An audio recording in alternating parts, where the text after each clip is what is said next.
안녕하세요, 강포도입니다. 오늘은 제가 포도나무 이파리가 왜 커지는지에 대해서 말씀을 좀 드리려고 합니다. 잎이 왜 커지는지, 그리고 잎을 커지면 왜 안 되는지, 그런 거에 대해 말씀드리고 싶고요. 또 한 가지는 잎의 색깔이 어떻게 해야 좋냐, 뭐 이런 거에 대해서 좀 말씀드리고 합니다.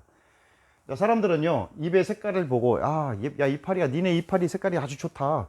야, 니네는, 야, 이 그렇게 희떡해가지고 포도 있겠냐? 이렇게 말하는데, 그렇게 말하는 사람들은 포도를 모르는 사람들이니까 무시해도 됩니다. 그냥 제가 보여준 거예요. 이거는 트릭을 쓴 거죠. 자, 여러분, 이파리 색깔 가지고 포도를 진단하는 것은 말이 안 되는 겁니다. 왜 그러냐면, 이파리 색깔 진하고 싶으면 어떻게 하면 되냐면, 겨순 따면 이파리 색깔 진해져요. 겨순 안 따면 색깔이 연해지고죠. 그 차이예요. 그러니까, 이파리 색깔 가지고 포도를 진단하는 것은 말이 안 되는 거예요. 보세요. 이렇게 잎이 호박잎처럼 크죠. 자, 그러면, 잎이 이렇게 큰 잎이 일을 많이 할까요? 이렇게 작은 잎이 일을 많이 할까요? 여러분, 호박잎처럼 큰 이파리가 일을 많이 할까요? 작은 게 많이 할까요? 한번 생각해 보세요.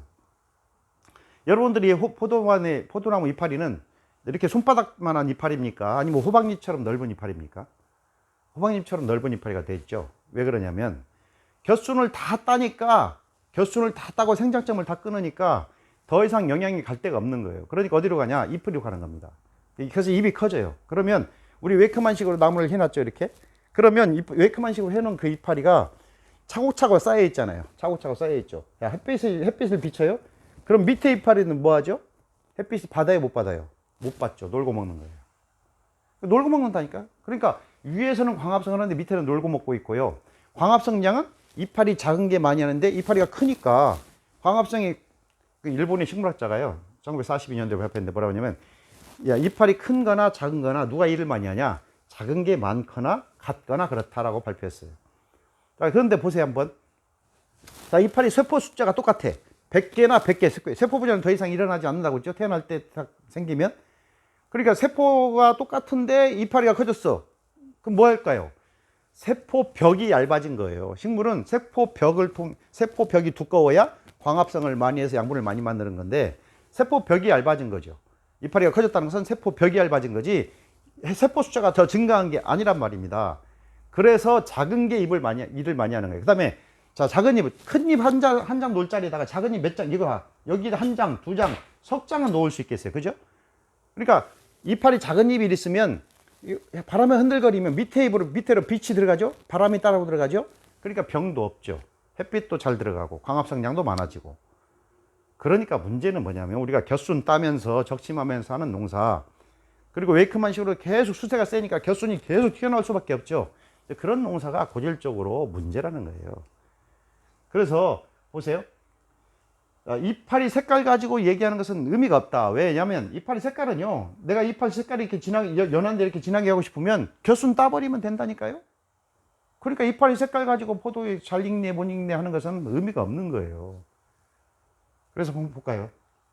자, 이 밭에는요, 겨순을 다 따버리니까 새순이 나오는 게 하나도 없어요.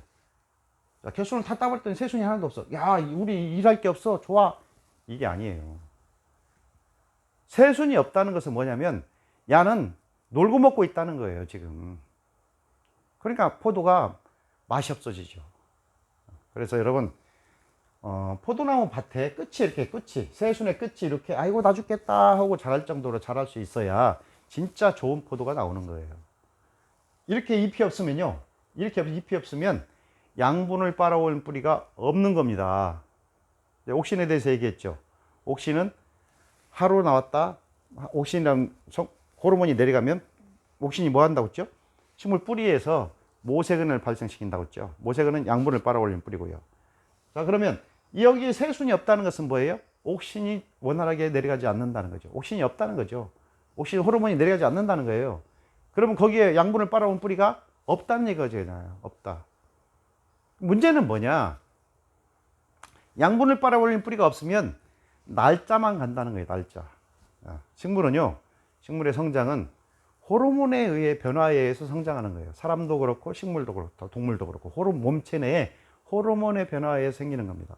식물도 똑같아요. 그런 원리를 이용해서 나무를 재배하는 좋은 방법인 거죠. 그러니까 끝순이 이렇게 아이고 나 죽겠다 할 정도로 키워야 되는데, 그렇게 하려면 웨이크만식에서는 불가능하다는 얘기입니다. 그래서 제가 자꾸 웨이크만식을 탈피해야 된다 강조하니까 여러분들은 막 반발을 하시겠지만 실제 잘 한번 생각해 보시라고요.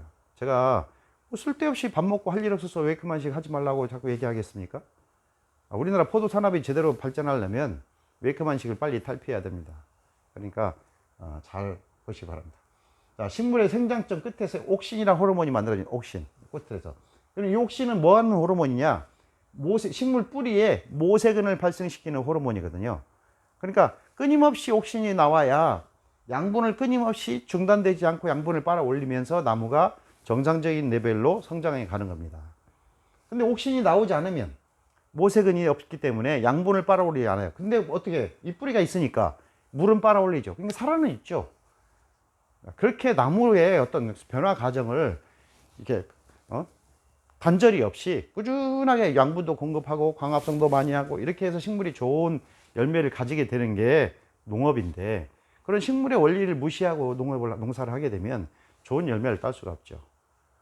여러분, 저는 뭐 너무 제가 평덕식을 해야 된다 강조해서 말하는지 모르지만 판단은 여러분 거예요.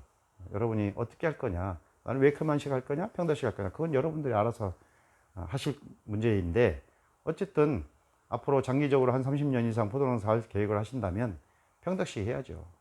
물어보는 만화예요. 뭐 웨이크만식으로 해서 할 수 있는 방법 없을까요? 없어요. 있기는 있죠. 근데 배워야죠. 그것도 정말 어렵습니다.